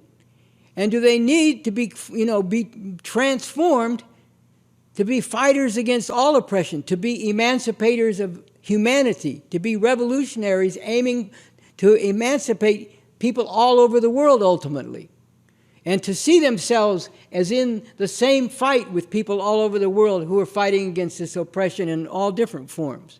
See, so that this is why, even in order to continue fighting in the short run, people's sights need to be raised, and their understanding of the problem and solution on a scientific basis needs to be developed and strengthened, even in order to keep fighting short of revolution, and certainly in order to actually, once again, uproot the cause of all this. Their thinking needs to be transformed into people are trained to be unscientific. They're trained to be subjective. That is, you respond by subjective, I mean, you're the subject.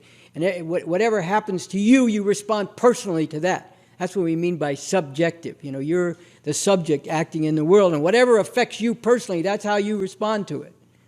Rather than seeing the larger picture, even the larger picture of why this is happening to you, let alone what's happening to a whole bunch of other people beyond you who are in the basic same situation that you're in. So this is what we mean that it's pivotal to transform the thinking of people. Not, often it's not each one, teach one. That's, gradual, slow education. It's transforming the thinking of masses of people by going to masses of people and putting forward, like I said, in everyday language but scientifically based, why this is happening, what it's rooted in, how it relates to other things going on and other ways people are oppressed, and how we can actually get rid of all this, and therefore what your whole outlook needs to be about all this, and what your approach needs to be, and yes, what your morality needs to be in terms of what you're aiming for and what you're basing yourself on. Yes, people, go through hardship, but you're not alone in going through hardship. Billions of people are going through hardship every day, and I've made this point before. You could find a person who's suffering the worst you could imagine somewhere in Louisiana or Mississippi or New York City, and there is somebody else in the world going through even worse. So how do we understand that? How do we relate to that? Is it like, well, that's their problem, and this is my problem? Which means that neither one of you will get out of it. Or if a few of you get out of it, the masses of people won't get out of it. Or do you say, let's look for what we have in common, but more deeply than that, let's look at what it all comes from. Let's take a look. I've said a lot about science, but science is not a mystery. It's just actually engaging, reality. It's just interacting with the larger reality and then looking for what the evidence, see, that's the point that Ardea Skybreak has made, in an interview, Science and Revolution, which you can find at revcom.us. Science is an evidence-based process. It means you interact with reality, you discover the evidence about reality, and then you look at it broadly, and you analyze it, broadly, and then you bring it together, you synthesize it, you bring it together to identify what's essential about it. What are the patterns in it? What are the underlying causes of it? So this is what it means to transform the thinking of people. Everybody can take up a scientific approach. You don't have to be, look, if you're not a professional scientist, you're not going to be able to engage in a particular sphere of science the same way somebody who's a professional is. That's not what we're calling for. We're not saying everybody has to have a PhD in revolution. We're saying you can get the basic scientific method and keep on learning it as you apply it and drawing the lessons, and doing that as part of a collective process where people are working and struggling with each other and helping each other understand the deeper causes of things. Everybody can do that. I don't care what your level of education is. It does, you know, you can have the Ivy League degree, or you can have dropped out of school in the 5th grade. Everybody can apply science if they put themselves to it, and if they're led to do it, and it's part of a collective process. And that's what we need. And people, that's what is meant by transform the thinking of people. Transform their thinking from the spontaneous ways that they're misled to misunderstand what's going on, to have a scientific approach. And with that scientific approach, you get the understanding that that grounds, that provides the foundation for a different morality, where you're not just out for yourself, because you understand that being out for yourself is not going to lead to the kind of world that we need. It's not going to lead to getting rid of all the oppression that you being subjected to, but now you're learning about a whole bunch of other people are being subjected to.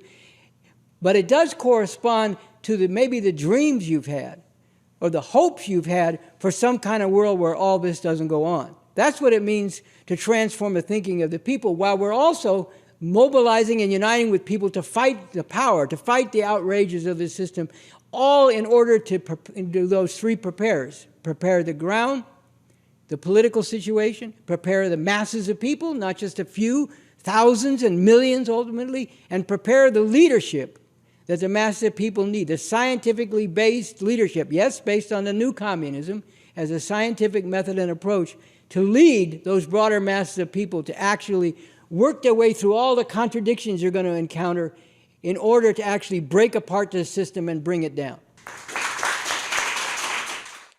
On our website, revcom.us, we have a very important statement that makes the point that you are deeply loved by people here and people all over the world for the very same reason that you are viciously hated.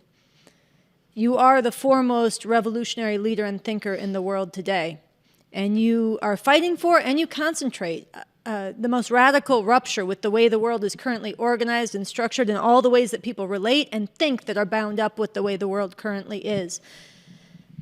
And recently there's been an upsurge of attacks on you, really ugly, degrading, some of them very depraved and quite dangerous. There are also very important statements of love and support that we've been publishing at revcom.us. So what I was hoping you could talk about, to the degree you're willing to share this, is on a personal level.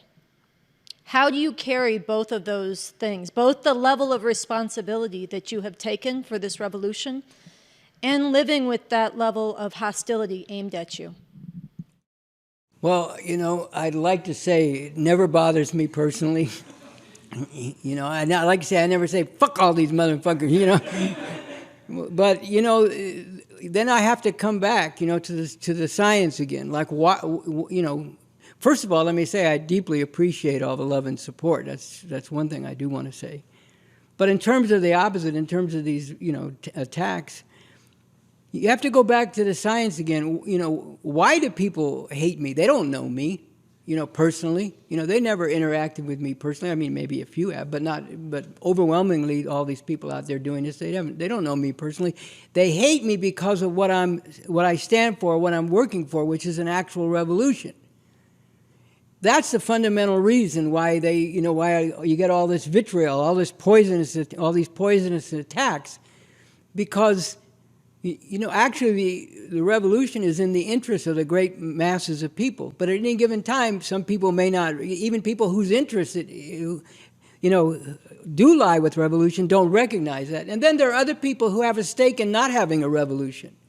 There are people whose political programs are based on carving out a niche for themselves within the system or going for petty reforms.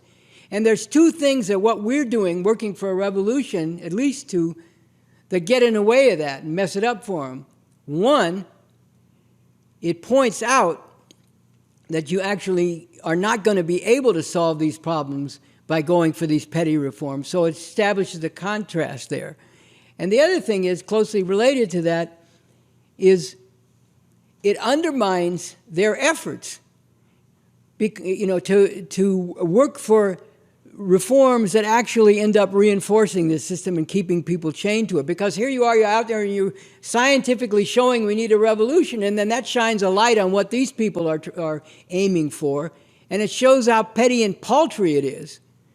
And if you're deeply invested in what are these social democrats? They want the U.S. to be like Sweden, which just elected a reactionary government. That's the highest, that's the best you can think. Just a detour for a second. Why is this happening in Sweden? Because they had all this nice social democracy going. Yes, they're not a major imperialist, exploiter, but they are in on the whole imperialist system. They're sharing in the overall loot that this whole Western imperialism in particular is accumulating off of all this vicious exploitation in the world. So this enabled them, with their relatively small populations and isolated from some of the main arenas in the world, to have all these social programs, welfare programs and so on. And they had a certain, culture that went along with that. Now, all of a sudden, because of what imperialism is doing in the world, both the wars it's fomenting and backing and causing to go in certain directions, and just the operation of the system and the way it's uprooting people, has caused a lot of immigrants to come into a place like Sweden. And now all of a sudden these immigrants bring with them a different culture, and now this very liberal exterior is breaking down. And you got some of this fascist impulses, like in this country. We're a secular people, or we're people who don't wear our religion on our sleeves, blah blah blah. And all these other people come in here from these different cultures and so on, and they're going to undermine our whole beautiful thing we got going here. So let's vote for a fascist. So is this your model, people of social democracy? Is this the highest you can imagine? Getting some. First of all, this is not Sweden. This is the biggest oppressor and plunderer of people in the environment in the entire world. If you don't believe it, go to revcom.us, and we show it every day. You can go on the website, and we've proven it many times over with actual scientific analysis, facts, and evidence. This is not little old Sweden. This is the most powerful imperialist, and has been for decades, most powerful imperialist oppressor in the world. So when you call all that out and say we need to get rid of this whole thing, you are disrupting the whole attempt at posing as socialist. One of these people that have made this attack on Rise Up and on you and on me, we're intersectional socialists, whatever, What the fuck are you talking about? This it has nothing to do with actually ending all, so-called intersectionality has nothing. You see, there's a statement interview I did which said that intersectionality fails to understand, and this is fundamental, that it's the system of capitalism, imperialism, its mode of production, its economic system at the foundation, that sets the terms for things all over the world at this point, including in this country, but also in countries like Sweden, or in countries like Bangladesh, or in countries like Angola. If you don't understand what all this is rooted in, you can say you want to try to find the ways to merge and link up these different struggles, but they're going to be set against each other because you aren't getting to the root of things. If you don't get to the root of things, you don't see the way in which the operation of the system itself sets people against each other. You can go into these different countries in Africa, for example. Why do you have all these civil wars? Where millions of people have died in the Congo, for example. Well, go back and look at the history of imperialism in the Congo. You go back, 60 years to when the popular nationalist Lumumba was coming forward as a leader, and the U.S. and British and the Western imperialists got rid of him, murdered him.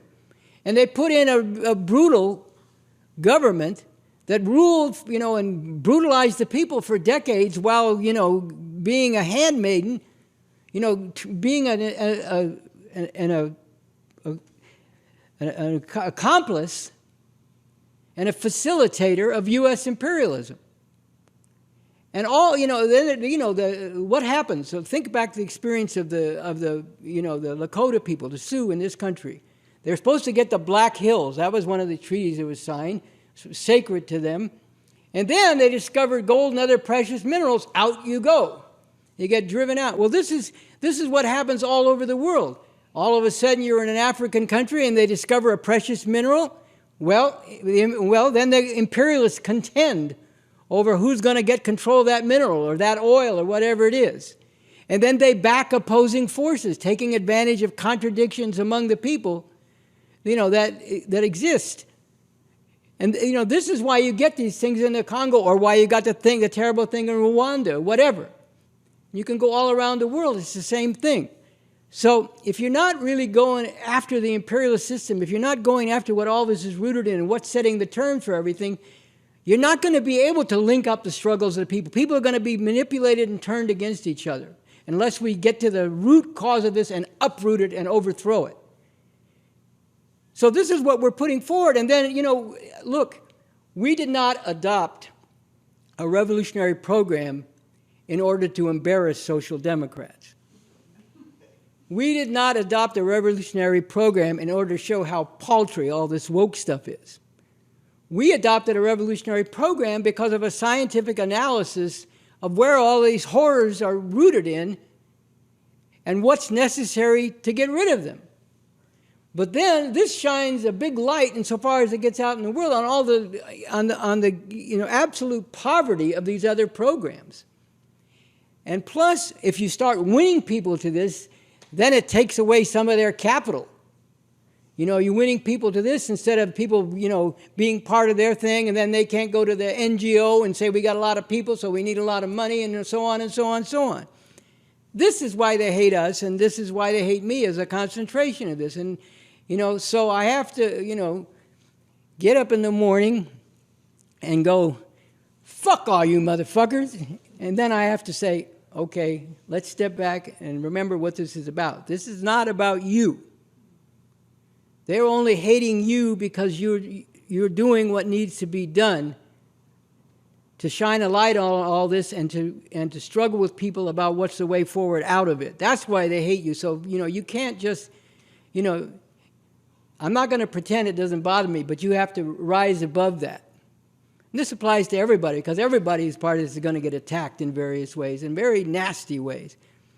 You have to rise above that because of what it's about. Why are you doing what you're doing in the first place? That's the reason you have to rise above it.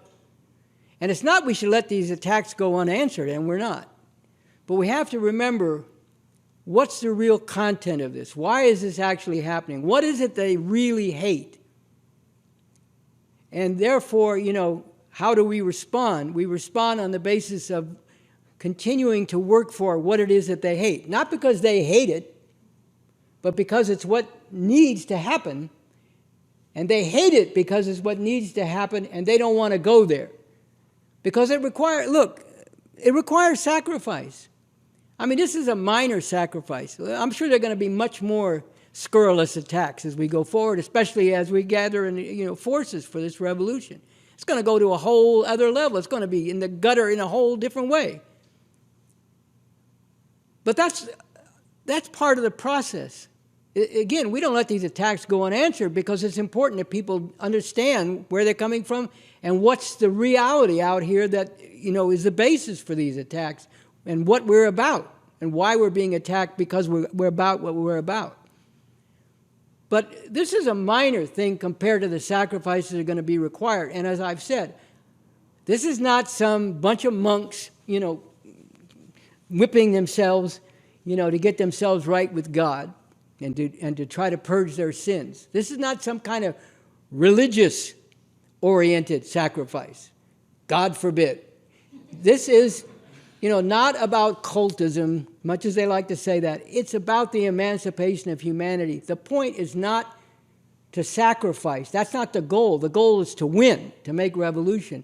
But that's going to require sacrifice, and we have to be ready, oriented toward making those sacrifices in order to get where we need to go, in order to bring forward the masses of people who see that we're serious about this. It's not that, come and attack us so we can show we're serious, but, but understanding we're going to be attacked, but more than that, understanding that we have to, you have to go through hell to make a better world, given what you're up against. And it's not that, we're hungering to go through hell, but we're willing to do it because of what is at stake for the masses of humanity who are suffering so terribly and so unnecessarily, and ultimately for humanity as a whole and its very future. So that's how I look at that. Well,